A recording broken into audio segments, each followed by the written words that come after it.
Hey, everybody, we're back again. Once again, Larry and Al, Search for Truth, number 15. 15 already. We're going on.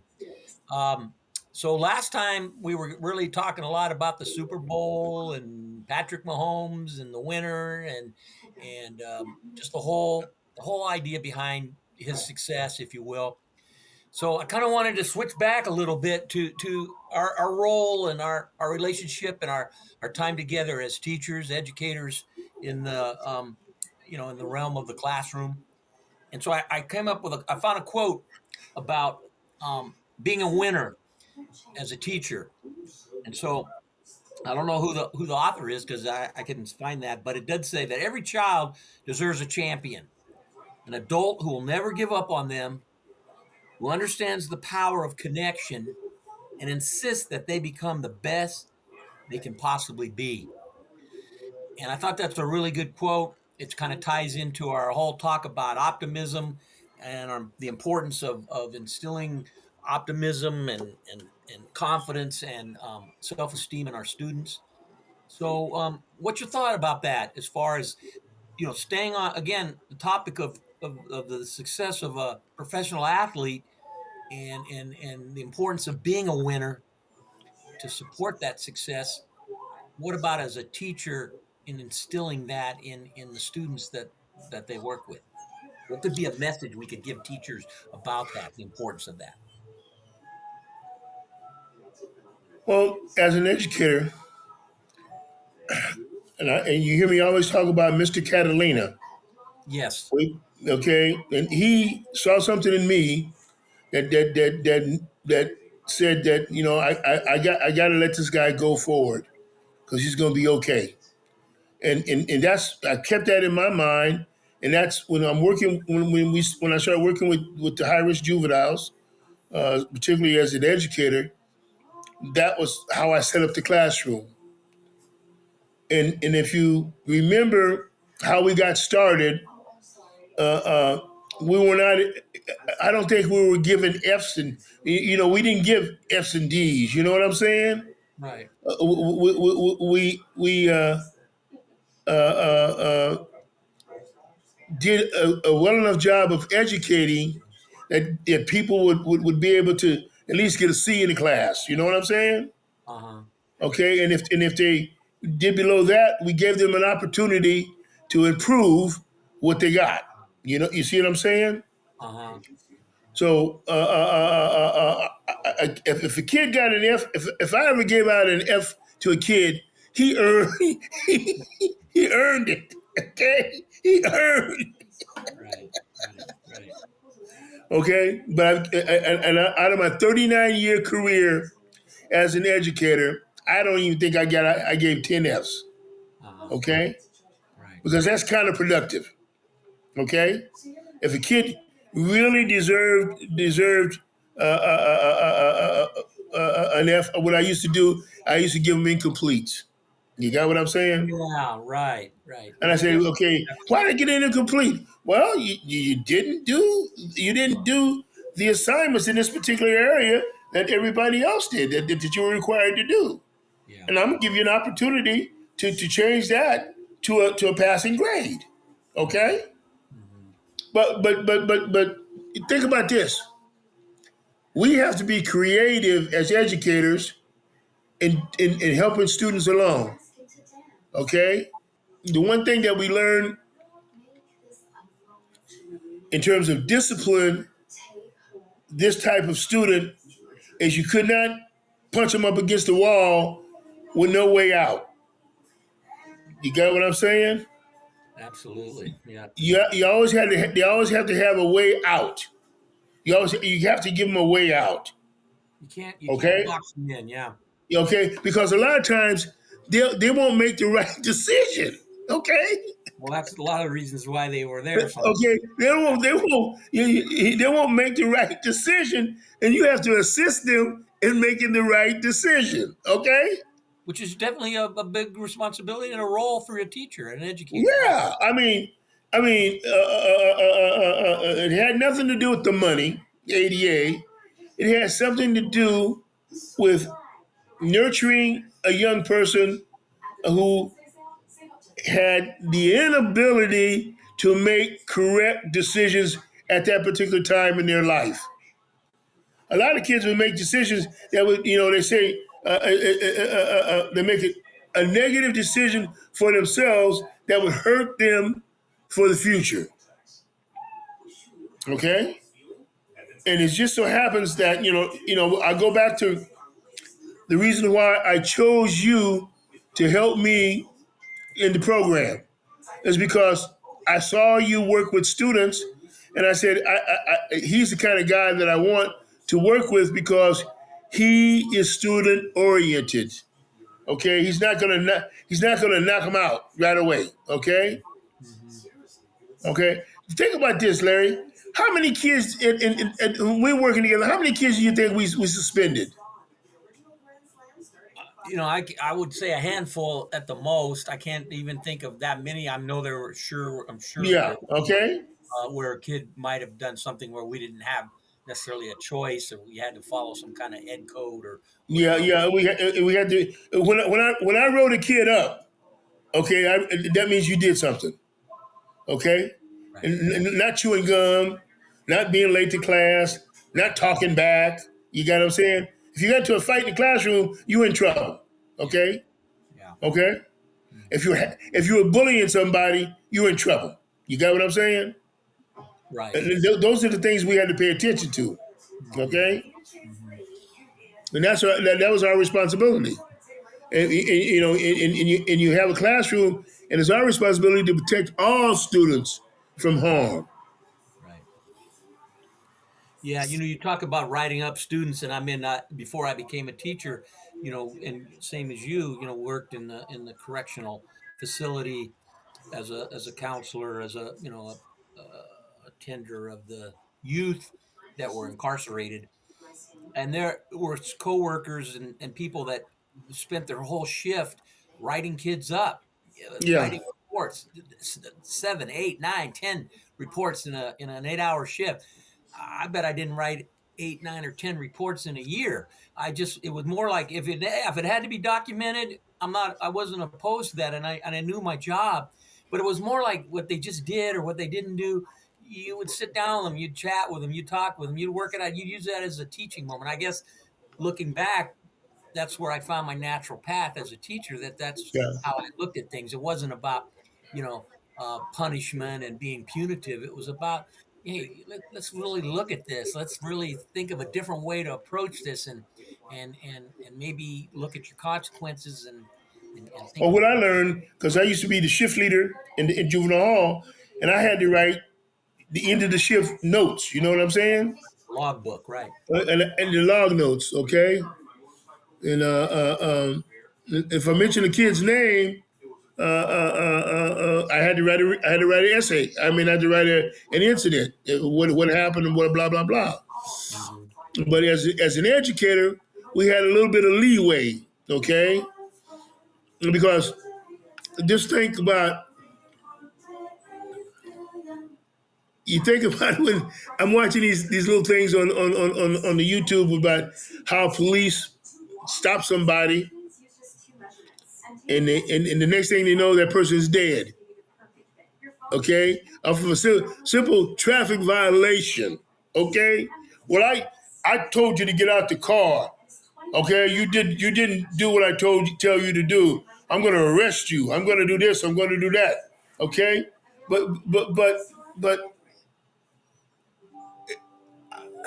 unless somebody's threatening my life, okay, that's a difficult thing. I've been stopped many times, okay, and I say yes, sir, and then they'll say, well, I stopped you because of this, that, or the other. And I know one time let me tell you, let me tell you, you've been to the house where Brenda lives, right? Oh yeah. Okay, so I remember I went to the police officer followed me all the way to where you get the key to the new house. Okay, Hmm. so I went to get the key to the new house. because I was putting some stuff in the garage at the new house. So I drive all the way to the new house.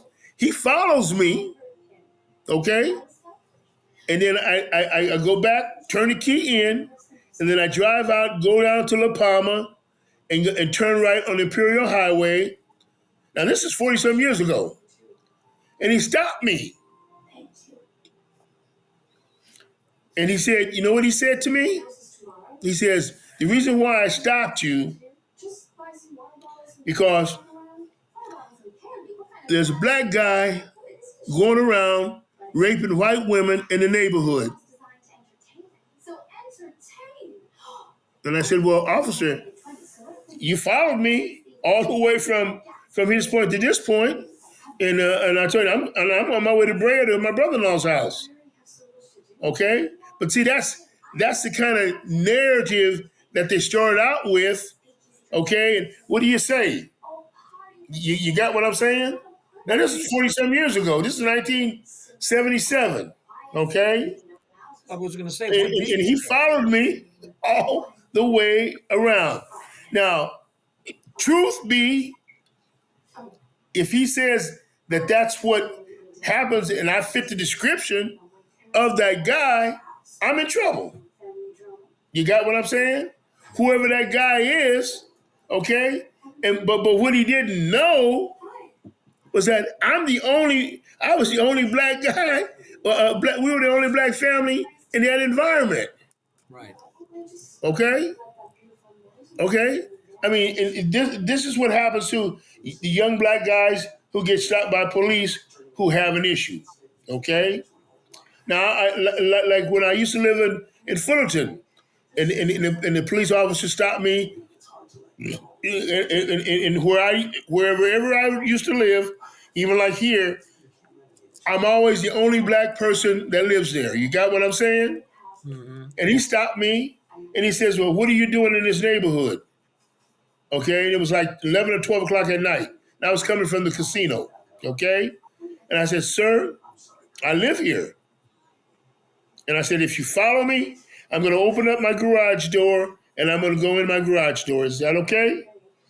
And he instead of making a big issue, he said, okay. You got what I'm saying?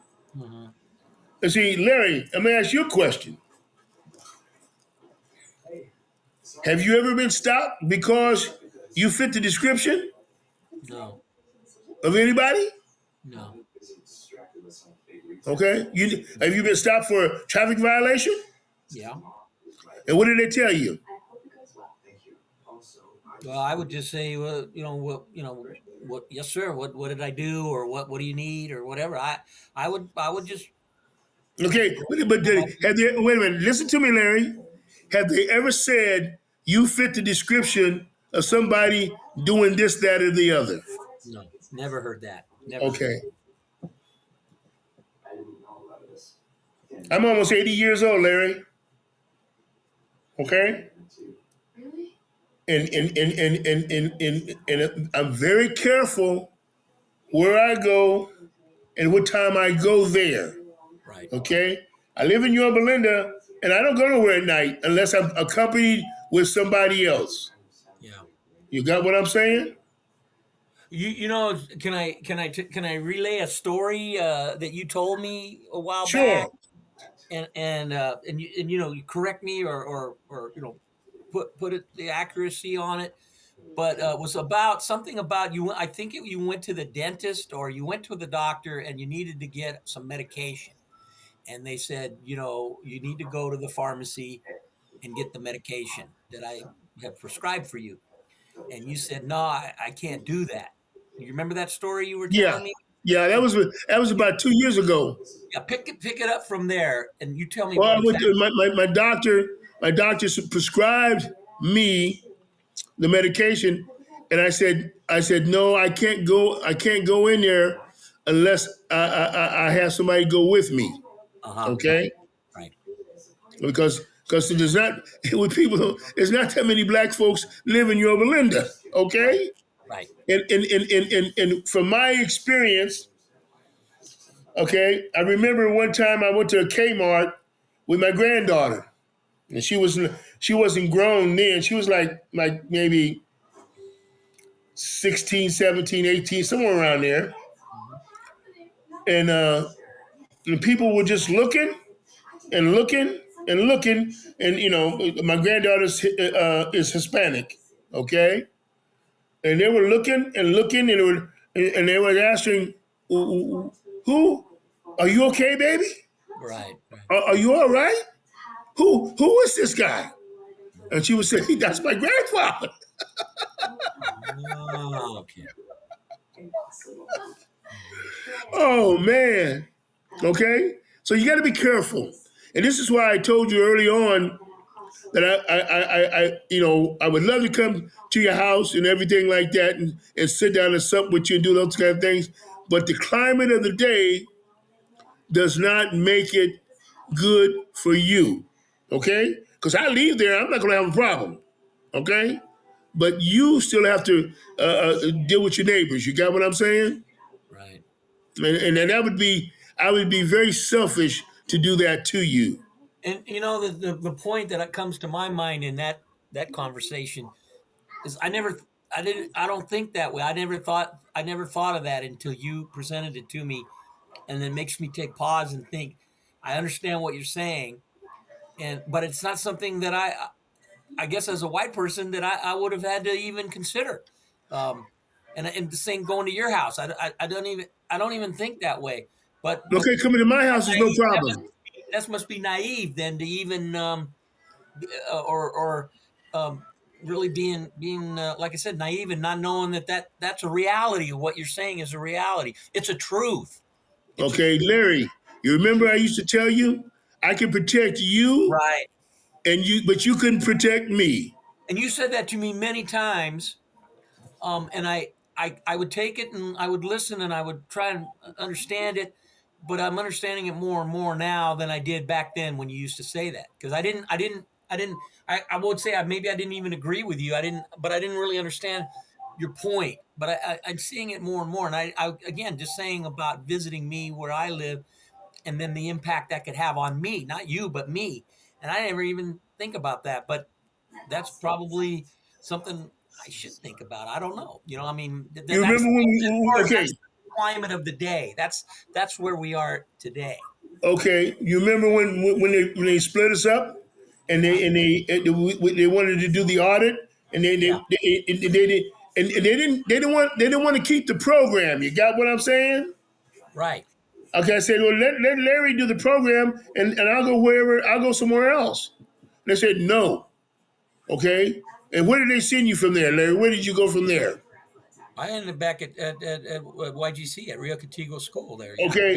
And exactly. I ended up at, after they couldn't, after they did the audit and they couldn't find nothing wrong, where did I go? I went, they closed the program down, remember? We did close the program down. Yes, And I went to Yale. I think I went over to Yale or something. one of those. Then I Yeah, picked up the program again on Edinger, okay, Edinger Tech, okay.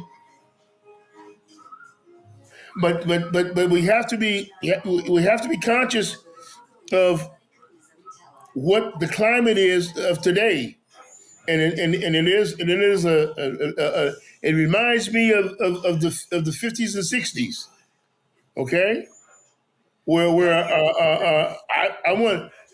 I want to be in charge. Okay, and what are you doing? What are you doing hanging out with that black guy back in the day? Way back in the day. Okay, that's what they used to call us, Negroes or colored. Okay, Right. okay. But it's but think about this. My mother used to tell me, son, everything goes full circle. I remember when Marlboro cigarettes first came out in the, what was that, the 60s? Yeah, About this, and my mother said I had Marlboro cigarettes back in the 40s. Okay, you see what I'm saying? yeah, And it was nothing. It was brand packaged a different way, but it's still the same thing. yeah, Okay, yeah, yeah. and it's just the same thing like we were talking about before. McCarthyism. Okay, it was back there in the 50s, and guess what has happened again? And this is the 2024s, and it still has reared its ugly head again. Well, it never does it ever really go away? It just goes underground, or it goes Well, well, shadows, and then it reemerges because well, it's now well it's out there. It's people. I mean, well, that when was the the whole thing. when the Orange Man came down and became president, what he did, okay, and this is just from my perspective, he hit all of those underground nerves. So, okay, they were underground. Then he brought them up to above ground. So now that's the narrative. Hmm. Okay, Hmm. they feel comfortable saying what they say. Right. Before it was underground and you kept it there, but he brought it out and he take ownership of it. You know what I'm saying? Remember the term political correctness? Everybody was about Yeah. being politically correct, and that was one of the things he did is he took that away. He said, "We're not going to be politically correct. No, no. That's It's no going to longer be acceptable." my correctness. I'm the one that's going to create the narrative. Right. Okay, think about this. Ever since he hit the scene, we talk about him every day. Every day, some kind of Every, way, he's in the narrative. yeah, always, every day. Every day in the narrative. Mm-hmm. Okay, Mm-hmm. okay. Yeah. But it's like this: the more, the more you eat the cherry pie, the less you like it. Yeah. Too much of a good thing. Too much You of a see what good I'm thing. saying? I thought you were going to say when you eat the cherry pie, you get the red all over your face. No, Wow. no. The more you eat the cherry pie, the less you like it. That's it's good. Yeah. So you're gonna say that we're not in a post racial America then. Oh no, no, man. We're not. We're not. Okay. I mean, these people. I mean, it's scary because these people. They're more intellectual, and they know how to say the buzzwords woke. You got what I'm saying? Right. They know how to put all the your buzzwords in there, and they want to burn books. Okay, they don't want certain people to get educated. They gerrymander the voting areas. Okay, so they can maintain power. It's just like this. Think about this. Think about the students we would have in the classroom. And think about it if we had a student and all he did was cheat, and cheat, okay, and moved on down and moved on down and we didn't catch it, okay? But when it came time for him to take the Casey, he had no knowledge. Mm. You got what I'm saying? Yeah. Right. So what in the environment today is that these people, on the one hand, okay, they don't want immigrants to come into the country, but the immigrants are building the houses and picking the fruit, okay? Mhm. Because they're not going to do it. They're not going to do it, okay?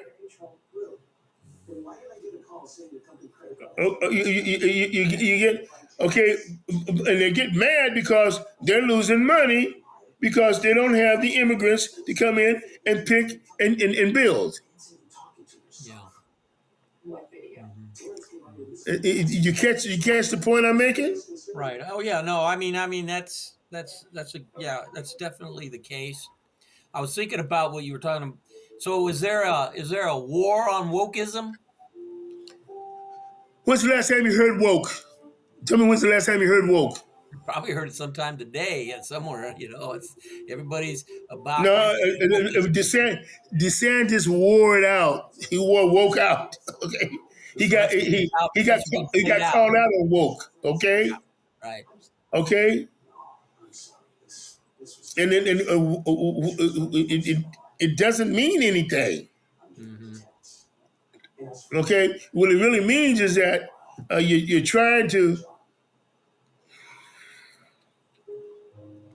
make a statement about political correctness Right. instead of saying that is that the people on the left are woke. The people on the right are okay because we're in charge and we're doing these things. Mhm. You think about all the red states. Okay, the red states. If you would do a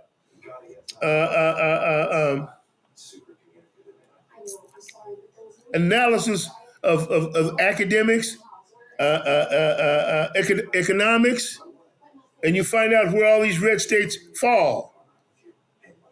Okay, they're on the bottom half of the spectrum, and they talk about California, what is woke, but California is the fifth best economy in the world. In the world, right, right, In the world, right. okay, okay. We were teaching people how to think. Okay, we have the best community college system and Yes, college system in the country. absolutely right. Correct. Okay, okay. Uh, I mean, you look at Arkansas, all these places like this, on the bottom of the barrel, and then, and it's about ownership of the individual. The other side, the Republican side of the political spectrum, they want power. Okay, they don't want to. They don't want. They want power for their people and for them to be able to do what they need to do. They want to make the playing field uneven so they would have the ability to have the advantage in life. Okay? Yeah, I had read somewhere or heard that the members of the Republican contingency are really more interested in getting reelected than actually doing any legislation or any governing, if you will. And it was more like that was what attracts certain people to that party or Well, to or you it's could all get you about could just get getting reelected. And I think that goes with what you're saying is about staying in power. It's more important to stay in power than to actually do anything that might, in fact, help those people that you're supposed to be elected to serve. well, if somebody will stick a couple of dollars in your pocket for a bill, you know what I'm saying? Yeah, But if you have power, if you assume they have power, somebody will give you a couple of dollars for their ideology. You got what I'm saying? for their ideology. Yeah, it's a different Yeah. thing. Okay. Right, right, right. Well, we were about ready to wrap up again. I think that was some good discussion. Um, and so again, I will make a plug for Elijah. If you like what you're seeing and what's doing going on here, make a comment and reach out for Elijah's help. And he does an outstanding job at the technical aspect of doing this. I enjoy our discussions. I'm hoping Well, the that only thing let me make a note, an underlying note. okay, The opinions that I expressed are my opinions through the 79 years of a life that I have lived. right. And just Those are like I my truths. and just like I said in our last podcast about the experienced coaches, the ones that have experienced life, if you will, are the successful coaches. So maybe it's worth listening to. And again, our topic, I mean, our title, our podcast is Larry and Al Search for Truth. So we've said early on in our podcast that it may not be your truth, but the idea is that you search for it, that you listen, you have an open mind to it. I like to have an open heart to it to try and understand it. So if you want to get a shirt, go ahead and make a comment. We can make that happen. And until next time, stay tough and peace out. Those of you that are out there listening, subscribe to our page so that you can get the notifications of when we're going to record again.